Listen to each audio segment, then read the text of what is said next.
Provocações. 14 anos no ar, caminhando no incerto, idolatrando a dúvida. Agora, ano 15. Este programa pode não ser uma janela aberta para o mundo, mas é certamente um periscópio sobre o oceano do social. Provocações. Por favor, para começarmos o programa Provocações, eu quero que vocês escutem as sábias palavras de Rainer Maria Rilke, o maior poeta alemão do século passado. Aquilo a que chamamos destino sai de dentro dos homens em vez de entrar neles.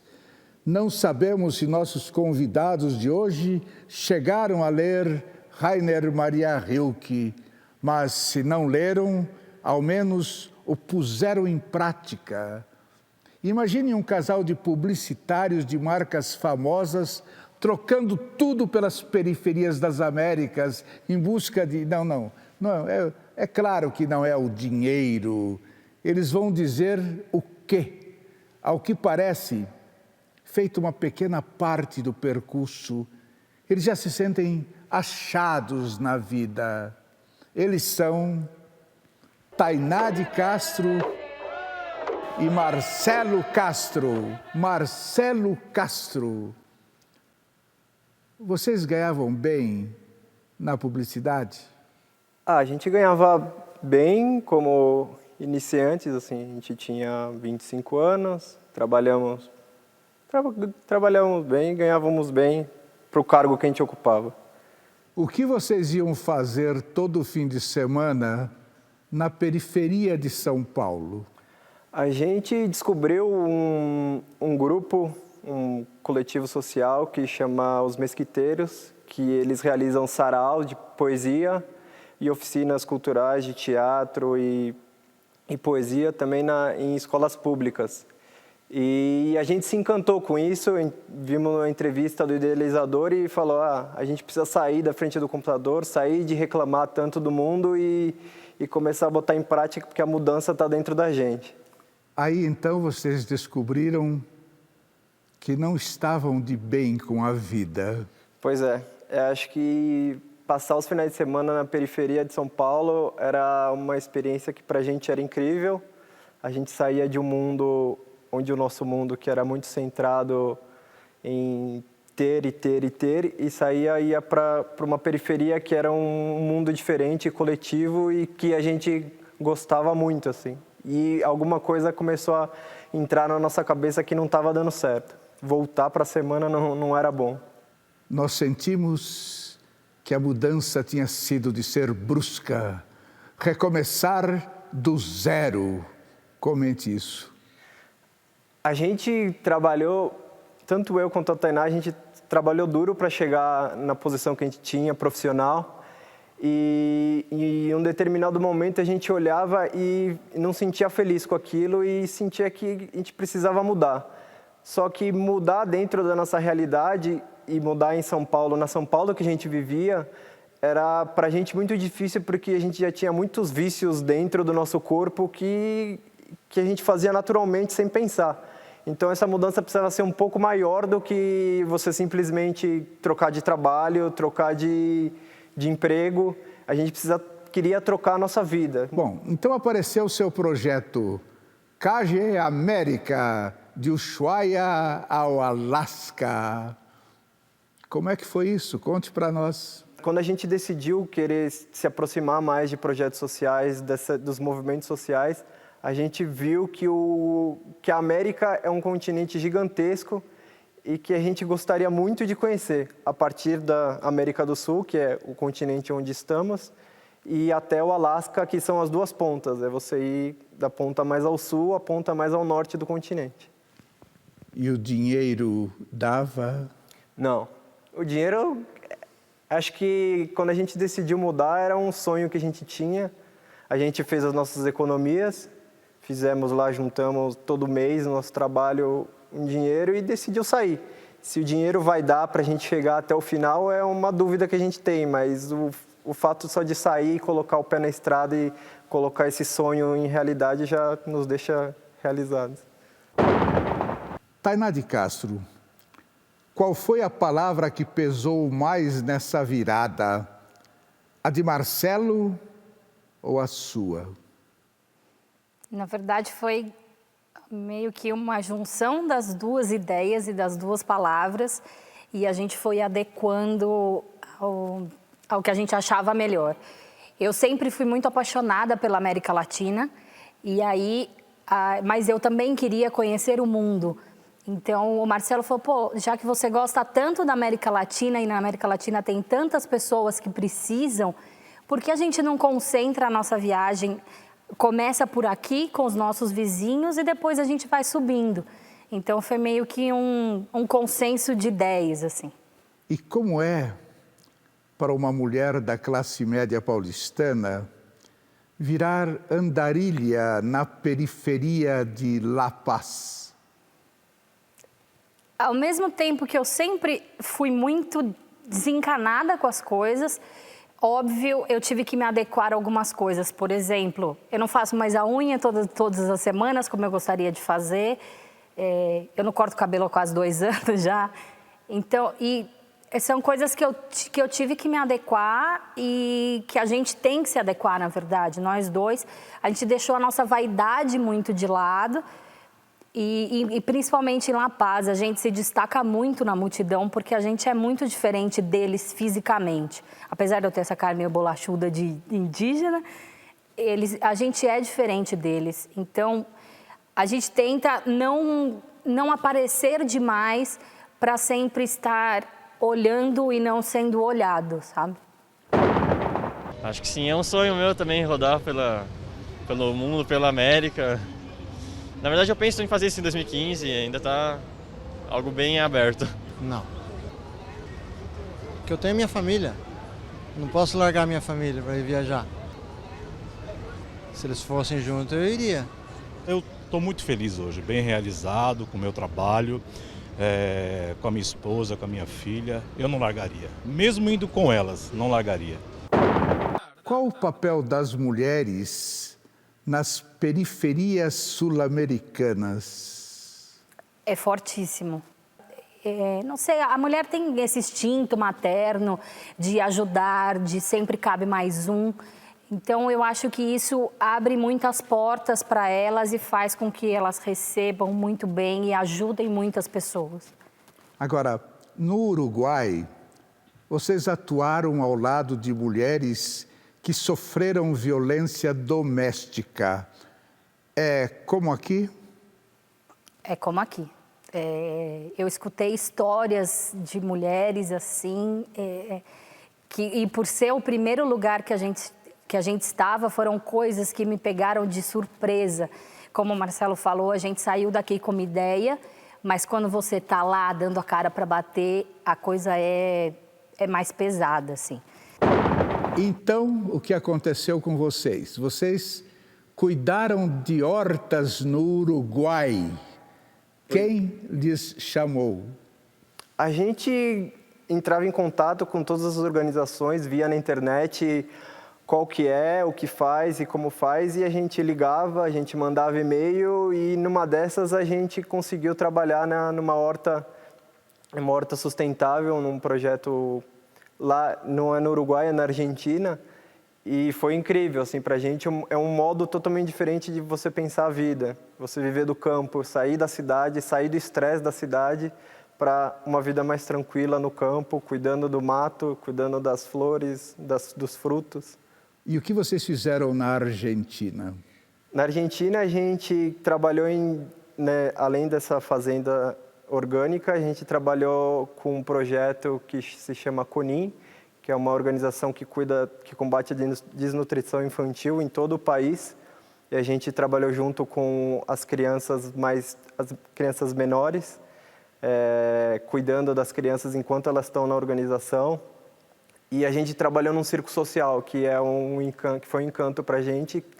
E quando a gente encontrou esse projeto, foi incrível. A gente sentiu que estava tudo conspirando a favor, assim. Quais rastros das ditaduras militares vocês perceberam na Argentina e no Chile? Na Argentina foi o primeiro lugar que a gente teve contato com alguém que realmente teve a vida influenciada pela ditadura. De Mendoza até Bariloche a gente resolveu pegar carona, que é uma estrada super famosa na Argentina. E em um desses trechos, um rapaz que deu carona pra gente nos contou uma história da mãe dele. A mãe dele foi sequestrada pelos militares na ditadura, ficou em cativeiro durante 9 meses e ela teve o bebê roubado e o bebê foi vendido pelos militares. E ele falou que... e a mãe dele tinha apenas 13 anos quando isso aconteceu. E ele contou que ele tinha descoberto há 3 anos atrás e que isso mudou a vida porque ele começou a enxergar certas atitudes da mãe dele que quando ele era mais jovem não faziam sentido, começaram a fazer sentido a partir dessa descoberta que ele teve, que era um irmão que ele nunca conheceu e que provavelmente ele nunca conheceria. Vocês viveram no Chile entre índios e pescadores, fazendo o quê? No Chile, a gente trabalhou junto com uma organização que ela ajuda pequenos povoados a desenvolver seus projetos de turismo social, que é o turista chegar numa comunidade e conhecer mais do que a paisagem, é viver com a comunidade. E a gente vivendo junto com eles, a gente percebeu como é difícil essas organizações terem materiais para produzir, para poder divulgar seu próprio trabalho. E a ideia foi a gente ir para essas pequenas comunidades, ficar junto com eles durante algumas semanas e registrar e fazer um vídeo promocional de cada comunidade que a gente foi. Bibliotecas na zona rural, na Bolívia. O que é que eles liam lá? Eles liam alguns escritores brasileiros, liam bastante Monteiro Lobato, pelo fato lúdico que tem nas histórias dele. Nas bibliotecas na zona rural, na Bolívia, eles liam em quechua, aimara ou espanhol? Eles leem... A Bolívia tem 37 idiomas, isso é uma coisa muito impressionante. E o Evo trouxe isso à tona. Então, depende da região do país, eles falam ou aimara ou quechua ou um desses outros idiomas, além, é claro, do espanhol. Aonde a gente ficou, nesse lugar que as bibliotecas são implantadas, o idioma oficial é quechua. E eles falam, as pessoas mais idosas, elas só falam em quechua. E o que é mais curioso é que, como é uma língua aprendida em casa, muita gente não sabe ler e escrever em quechua. Então, nas escolas, eles estão trazendo de volta esse idioma e nas bibliotecas em que a gente frequentava, tinham livros nesse idioma para fazer com que as crianças entendessem e não deixassem os idiomas morrerem.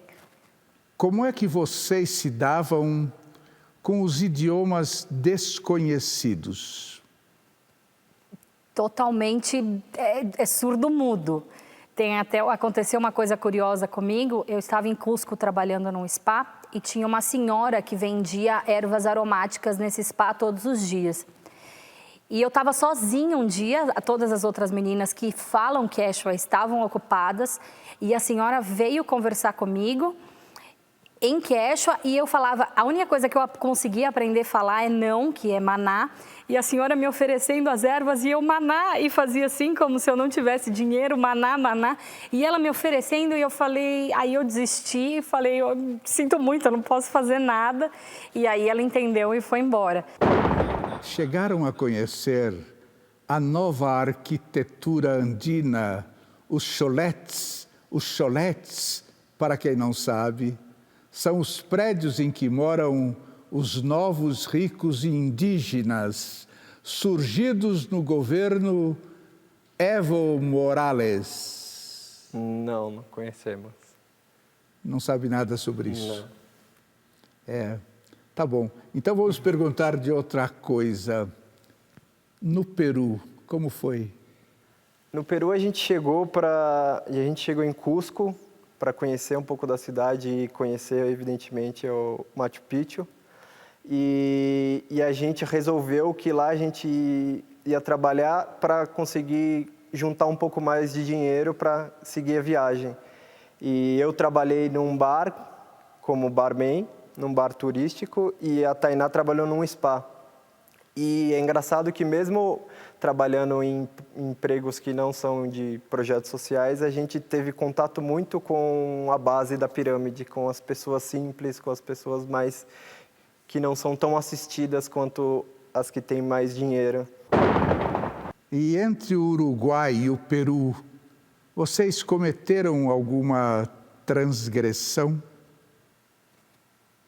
Cometemos algumas transgressões, eu diria. Nossa. Na fazenda que a gente ficou na Argentina, apesar de ser ilegal, tinha plantação de maconha. A senhora era uma hippie e lá dentro era legalizado. No Chile é proibido beber na rua. A gente, na Copa do Mundo, estava no Chile e bebia na rua. Não é nada de outro mundo, mas são pequenas transgressões que sim, são cometidas diariamente, praticamente. Vocês chegaram a plantar maconha? Não. E esse bigodinho que você tem, ele sofreu um pouco porque vocês voltaram ao Brasil? Ele sofreu já enquanto eu estava viajando. A gente tem um blog e a gente publica fotos, vídeos, essas coisas. E quando eu publicava, eu via os meus amigos fazendo piada, brincando comigo. O meu próprio pai falando, esse bigode é estranho, né? Essa coisa sua. Eu falei, pai, é só um jeito novo de fazer a barba.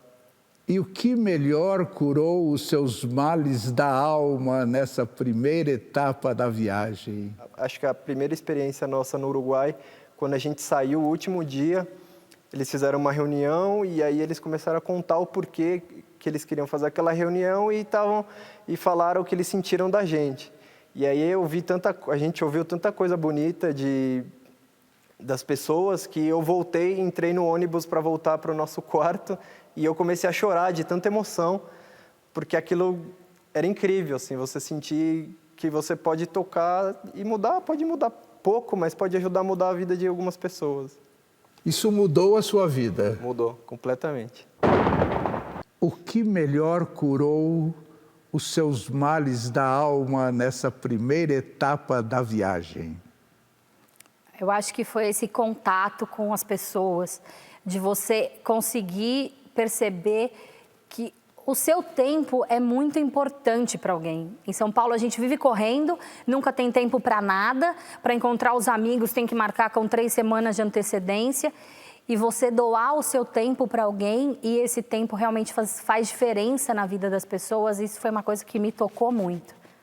E essa viagem de vocês vai seguir em frente? Com certeza vai seguir em frente. A gente tem já o planejamento de continuar viajando e espero que nosso dinheiro dê realmente para a gente chegar até o Alasca. Quase em dia com as periferias de fora, o que é que vocês acham que dá para fazer aqui no Brasil? Dá para fazer muita coisa. Se as pessoas quiserem, são pequenas atitudes que fazem a diferença no cotidiano das pessoas e a gente acha que não, que tem que fazer coisas megalomaníacas e coisas gigantescas para fazer a diferença, mas não, são pequenas atitudes que podem ser feitas e que de pouquinho em pouquinho elas vão tomando forma. Você chora? Muito, eu sou muito chorona, por tudo. Por filme dramalhão hollywoodiano, por sei lá, por ver uma criança na rua. Você chora diante da beleza? Não, acho que não. Então, eu vou fazer a última pergunta para pararmos com a entrevista. Marcelo Castro, o que é a vida?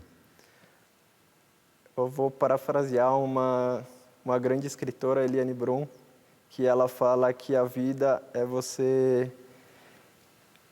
sempre planejar e você sempre construir uma coisa para ali na frente, isso tudo destruir, você tem que, a partir do zero, seguir o seu caminho de novo e sempre reconstruindo e sempre aprendendo a lidar com esses problemas dela. Para mim, a vida é aprendizado, é troca, é experiência, é contato humano. Tainá, o que é a vida? É isso. Eu acho que a vida não sei, é muito mais do que simplesmente querer, é vivenciar, sabe? É sentir. O que é a vida? Eu acho que são um monte de acontecimentos e desacontecimentos que faz você seguir e simplesmente olhar para o seu coração e fazer o que ele te diz. Não sei, já é uma bagunça de tudo, uma junção de muitas coisas boas e muitas coisas ruins. Tá bom, então dá aqui um abraço. Obrigada. A única coisa falsa desse programa é o abraço, viu, querida? Obrigada. Não sei mais. Acho que é tudo isso bem. junto. Parou, um abraço aqui. Muito obrigado. Obrigado. Você estava jovenmente divertido.